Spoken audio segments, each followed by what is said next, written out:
Hola amigos, les habla Marcelino Villarreal, diácono permanente en la Arquidiócesis de Galveston, Houston,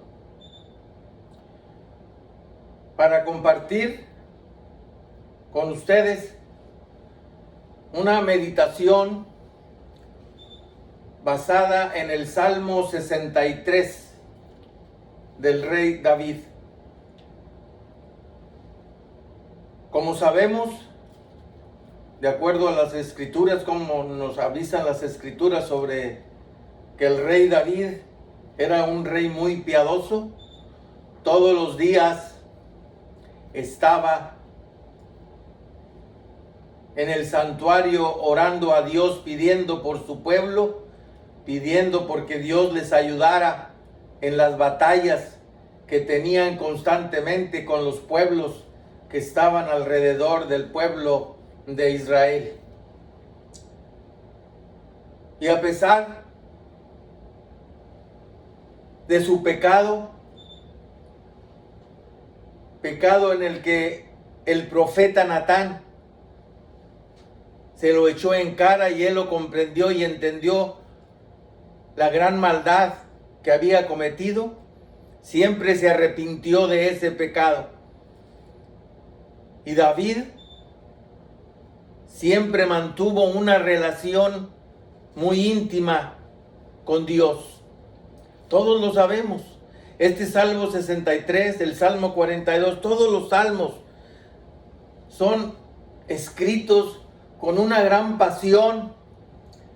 Son salmos que le nacían a él en el corazón. Y este Salmo 63, los primeros 3 versículos que voy a compartir con ustedes en esta meditación, David nos enseña a orar. David sabía perfectamente bien, conocía perfectamente bien todas las ceremonias que se celebraban en el santuario. No había templo todavía. El templo lo construyó su hijo Salomón posteriormente, pero había un santuario. Y para que podamos entender esta meditación que he sacado del Salmo 63, voy a hacer una breve explicación sobre cómo eran las ceremonias en ese santuario y después en el templo de Jerusalén. Porque lo que se hacía en el santuario, aún desde en tiempos de Moisés, ¿verdad? Desde tiempos de Moisés, lo que se hacía en el santuario posteriormente cuando Salomón construyó el templo, se hizo en el mismo orden y se construyó en el mismo orden que en los santuarios portátiles, podríamos llamarlos así, porque muchas veces se tenían que mover el pueblo a otros lugares más prósperos, donde había más vegetación para sus animales, y entonces movían todo ese santuario, era movible, era móvil. Entonces David, este salmo lo identifica con las ceremonias que hacían en el santuario. El santuario era un terreno rectangular, bardeado por una cerca, por una barda de 8 pies, unos 2 metros de alto, postes de madera de acacia, bastidores de madera de acacia con tela de lino trenzada, y rodearon ese terreno grande, y fuera de esa barda, de esa cerca, era lo que le llamaban el atrio. Estaban reunidos ahí todos los hombres y las mujeres. Según la costumbre judía, las mujeres y los niños separados de los adultos hombres. Pero todos los hombres y mujeres estaban en el atrio, fuera de la barda de la cerca. Después, entrando dentro de esa barda, estaba el lugar santo. Un espacio antes de ese lugar santo, había ahí el lugar donde el sumo sacerdote sacrificaba al corderito, al chivito, para que sirviera posteriormente en los siguientes pasos que se iban a dar en los procesos de la ceremonia para la expiación de los pecados de todo el pueblo de todas las mujeres y los hombres que estaban afuera en el atrio. Entonces, el sumo sacerdote sacrificaba en el lugar santo, pero no dentro del recinto, sino fuera, y después se purificaban los sacerdotes, se purificaban, había una pila de bronce donde se lavaban las manos y los pies, y entraban en una especie de escaloncitos, era un nivel un poquito más alto, el lugar santo, había puerta, entraban, se encerraban ahí estaba el candelabro de 7 velas o de 7 lámparas, estaba una mesa con panes sin levadura y el altar del incienso en ese lugar. Entonces el sumo sacerdote llevaba al lugar santo la sangre del cabrito, y a otro sacerdote llevaba el sebo, la grasa del cabrito. Y adentro, en el altar del incienso, era como algo parecido, ¿verdad?, a lo que ahora hacemos cuando hacemos una carne asada en la casa, una parrilla con lumbre, con brasas, y la parte de arriba era una especie de rejilla que tenía en las 4 esquinas un cuerno de bronce. Entonces, por supuesto, cuerno de bronce en medio arriba de unas brasas, se calentaba aquello tremendamente, y ahí en los cuernos ponían la grasa del cabrito y se derretía y caía al fuego, a las brasas, y el humo era como estaban ofreciendo a Dios la víctima. Y entonces el sumo sacerdote toma la sangre, que ya la trae, por supuesto, desde que venía de afuera del atrio, y va a entrar al lugar santísimo. Entonces estamos distinguiendo 3 partes: el atrio, el lugar santo y el lugar santísimo. Al lugar santísimo nada más entraba el sumo sacerdote una vez al año, y entraba con una vasija hecha de madera con incrustaciones de oro y plata y bronce. En esa vasija iba la sangre del cabrito, del cordero sacrificado, y el sacerdote la iba a ofrecer en el lugar santísimo. Al lugar santísimo nada más entraba el sumo sacerdote, el principal sacerdote, y le abrían, 2 hombres estaban abriendo la cortina, y otros 2 la cerraban por otro lado con unos cordones de lino.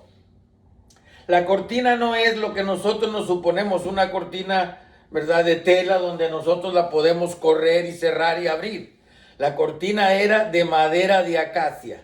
Era una puerta corrediza de 6 pulgadas, 12 centímetros aproximadamente de ancho, de madera y revestida de tela de lino. Era pesada. Es la cortina que el Evangelio nos habla, que cuando Cristo murió en la cruz a las 3 de la tarde del Viernes Santo, la cortina del templo se rasgó. Pero no era una cortina nada más normal como nosotros la conocemos. Era una puerta corrediza, pesada, de madera de acacia y tela de lino. Se rasgó. ¿Por qué se rasgó? Porque no iba a haber, al morir Cristo, ya no iba a haber más sacrificios, más holocaustos por la expiación de los pecados. Cristo es sacerdote y víctima, es el Cordero de Dios que quita el pecado del mundo. Entonces nadie podía entrar al lugar santísimo más que el sumo sacerdote. El sacerdote se encerraba ahí, le cerraban la cortina y hacía oración, y estaba mucho tiempo ahí adentro haciendo oración y pidiéndole a Dios perdón de los pecados de él y de los sacerdotes y de todo el pueblo. Vertía la sangre arriba del arca de la alianza, porque era lo que había dentro del lugar santísimo. El arca de la alianza, que contenía las piedras del decálogo, de la ley que le dio Moisés, que le dio Dios a Moisés en el Sinaí. Estaba también dentro la vara de Aarón, el bastón de Aarón, y panes sin levadura. Y ahí hacían la ceremonia. Pues en este concepto de lo que eran las ceremonias en el santuario, que no era un templo todavía en tiempos de David, en este estilo de ceremonias, David se inspira para orar a Dios y nos inspira a nosotros para que nosotros podamos orar en una oración verdadera, en donde estemos en esa presencia de Dios, en donde estemos en esa intimidad con Dios. Y David comienza diciéndonos en el Salmo 63, versículo 1 al 3, y dice así: Dios, Dios mío, eres tú, de madrugada te buscaré. Mi alma tiene sed de ti, mi carne te anhela, en tierra seca y árida, donde no hay aguas, para ver tu gloria, así como te he mirado en el santuario. Palabra de Dios. David nos está hablando en este salmo y nos está diciendo, conociéndose él como su cuerpo, su carne, conociendo su alma y su espíritu, y cómo ora a Dios para que Dios tenga complacencia en él y pueda reinar a su pueblo con la sabiduría que Dios le tendría que dar por la oración. Entonces David dice, mi carne te anhela. Cuando dice David, mi carne te anhela, está hablando de su ser, del yo, del ego. Y esta carne es símbolo del atrio, donde están reunidos todos los hombres y las mujeres, donde el ego hace en ellos una realidad en la que no pueden estar allá adentro, pero al no poder estar allá adentro no quiere decir que su cuerpo, que su ser, a pesar de sus pecados, porque se identifican los que están afuera como pecadores, que a pesar de los pecados, ellos anhelan a Dios. Después pasa a otro nivel, fíjense, David pasa al siguiente nivel, el que yo les expliqué, el lugar santo, donde nada más los sacerdotes podían entrar. Y dice, mi alma, identifica David su alma como el lugar santo del templo, del santuario. Mi alma tiene sed de ti. Y aquí podemos intercalar el Salmo 42, que es de David también, cuando dice, el Salmo 42 dice, como la sierva sedienta va al arroyo de agua fresca para saciar su sed, así mi alma, Señor, te busca a ti. David tiene sed, su alma tiene sed del Señor. Y en esa sed y en esa búsqueda de esa agua, de ese Dios, el Espíritu interviene y dice, el Espíritu te busca, mi espíritu te busca. Entonces, entendemos bien estos tres niveles de los que nos está hablando David. Su carne anhela, el atrio, los que están afuera. El ego, el pecado, anhela a Dios. Después entra en el otro proceso, su alma, ya más cerca de Dios. Su alma tiene sed de Él y quiere saciarse de esa agua. Quiere saciarse de Él. Y al buscar esa agua, su espíritu es quien lo busca. Tres niveles. Atrio, lugar santo y lugar santísimo. Mi espíritu te busca. Y cuando buscamos a Dios, mis hermanos, cuando buscamos a Dios, recurrimos a la oración. Y la oración es el lugar donde Dios trata la carne y la crucifica.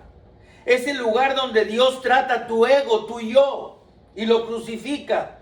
Y mientras más tiempo estás de rodillas, menos queda de tu carne, de tu ser, de tu ego. El ego muere en tus rodillas. De pronto se rompe la barrera. Tu oración es real. Un río corre en tu interior. Tu ego está muriendo. Tu oración es real. Y cobran esas palabras, esa oración cobra realidad. Estás en la presencia de Dios. Qué hermoso, mis hermanos. El rey David nos enseña a orar en estos 3 pasos, relacionando él esa intimidad con Dios, considerándose desde que él pasaba por el atrio, le decía al Señor: mi cuerpo, mi ego te anhela. Y cuando pasaba por el lugar santo, le decía al Señor: mi alma tiene sed de ti. Y cuando estaba en el lugar santísimo, decía: mi espíritu te busca. Tenemos que buscar a Dios en esa forma, para que Dios nuestro Señor responda a nuestras necesidades. Muchas de las veces no sabemos orar, o otras veces le reclamamos a Dios, o no queremos orar porque dice: nunca me contesta, nunca se acuerda de mí. Le he pedido por mis problemas y ahí están mis problemas. Le he pedido por mi salud y ahí están mis enfermedades. Hermanos, quiero decirles que con fe y pidiéndole a Dios, aunque no te haga el milagro, es mejor tener problemas, es mejor sufrir en las vicisitudes diarias de la vida, pero estando con Dios. Es mejor estar enfermo, pero estando con Dios. Y los problemas y la enfermedad van a tener otra dimensión en ti. Porque con problemas y enfermedades, sin Dios en tu corazón, puede ser que atentes hasta con tu vida. Y para tener una oración así, tenemos que tener una fe grande en Dios. Para que Dios conteste a nuestras súplicas, tenemos que tener esa fe grande en Dios nuestro Señor. Hay en el Evangelio de Juan un caso de una mujer, parece que es en el capítulo 8, el caso de una mujer que padecía por 12 años flujos de sangre. Había ido con muchos médicos, no la podían aliviar, había gastado mucho dinero. Y entonces aprovecha que Jesús va pasando y había escuchado de él seguramente, porque cuando va pasando Jesús pone toda su fe en aquel Jesús de Nazaret, pone toda su fe, y ella sabe que Jesús la va a sanar. Pero cuando se pone en marcha siguiendo aquella muchedumbre que lo seguía, aquella algarabía, se da cuenta que iba a ser imposible estar enfrente del Maestro, del Mesías, para que la sanara. Pero ella no se desanimó. Dijo: voy a seguir insistiendo, y por lo menos yo sé que aunque pueda lograr yo tocar la orla de su vestido, voy a quedar sana. Y así lo hace. Yo me imagino que en medio de tanta gente, de los apóstoles alrededor de Cristo y otras gentes por ahí, ella metió la mano como pudo entre los cuerpos, las piernas de las personas, y tocó el vestido, la orla del vestido de Cristo. Y al momento quedó sana. Y Cristo dijo: alguien me tocó. Maestro, le dicen los apóstoles, los discípulos, si nos están aventando todo el mundo, estamos todos aquí triturados unos con otros, y tú todavía dices que alguien te tocó. Sí, alguien me tocó. Y el Señor busca y ve a la mujer y le dice: mujer, tu fe te ha salvado. ¡Qué fe! ¡Qué fe de esa mujer! Yo quisiera esa fe, hermano. Tú también quisieras una fe así, para que se resolvieran tus problemas, tus enfermedades. Esta fe de esta mujer es como la fe que describe Pablo en Hebreos capítulo 11, versículo 1, donde nos dice: así pues, la fe es certeza de lo que se espera. Fíjese lo que dice Pablo: certeza de lo que se espera. Y esta mujer tuvo la certeza de lo que esperaba de Cristo. Ella esperaba el milagro de sanar de su enfermedad ya crónica de 12 años. Ella dijo: con solo, no lo puedo ver frente a frente, es imposible. Hay mucha gente rodeándolo, pero con solo tocar la orla de su vestido, yo quedaré sana. Y así como ella lo pensó, certeza de lo que ella esperaba el milagro y lo recibió. Y Pablo continúa en Hebreos 11:1 diciendo: y también la fe es la convicción de lo que no se ve. Ella sabía que no iba a ver a Jesús cara a cara, que era imposible estar frente a Él y decirle: Señor, postrarse ante Él y decirle: sáname de esta enfermedad. Pero ella pensó: aunque no puedo estar enfrente de Él, con solo tocarle una parte del vestido quedaré sana. Y ella quedó sana porque tuvo la convicción de lo que no veía. Hermano, tú y yo nunca vamos a ver a Dios mientras estemos en este cuerpo. A Dios lo vamos a sentir. En Dios vamos a creer, convencidos de que existe, convencidos de que es un Dios vivo y que está listo para ayudar a sus hijos. Nosotros somos una célula divina. Somos seres divinos, una parte divina. Dentro de nuestra naturaleza pecadora hay una célula divina. Nuestra alma, que es la que mueve todos los sentimientos y tu inteligencia, es una célula pequeñísima del Dios sapientísimo. Y el Señor, que nosotros, los hombres, las mujeres, su creación perfecta, quiere atendernos, pero también quiere que nosotros aprendamos a hablar con Él en un diálogo amoroso, en un diálogo, y que entremos en esa intimidad con Él. Si logramos entrar en esa intimidad con Él, mis hermanos, vamos a realizar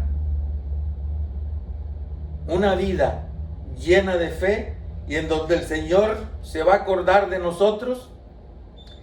Y si no nos hace el milagro en nuestros problemas diarios de la vida o en nuestras enfermedades, con el Señor, con Dios en nuestro corazón, no vamos a sufrir como si no lo tuviéramos con nosotros.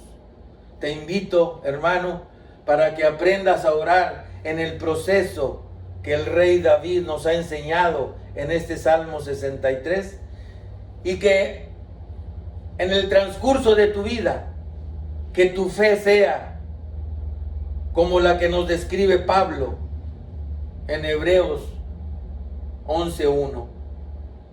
Que tu fe sea como la de esta mujer que padecía esa enfermedad por 12 años y que dijo: con solo tocar la orla de su vestido quedaré sana. Tú se quedarán resueltos tus problemas si oramos con fe y entrega a Dios nuestro Señor.